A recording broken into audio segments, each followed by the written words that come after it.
So currently in the process of fixing my father's 30-year-old microwave. I think it was made back in '89.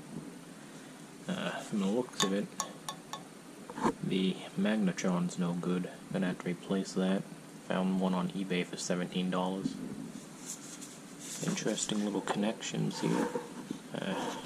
You basically have to push in on the little knob here, and then can't really see it.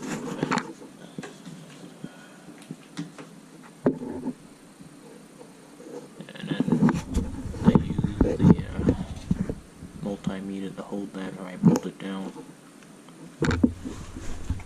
So you just pull this now, and detached. And that connects to the capacitor there. I already checked with the multimeter, and it's empty. I mean, all that, it's also been disconnected for several months at this point anyway.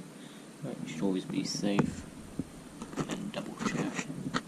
There's that, basically like a little taser if you manage to trip it. So the job now, disconnect both of these, unscrew those, unscrew it out, unscrew here, here, and here, and just pull up the magnetron and replace it.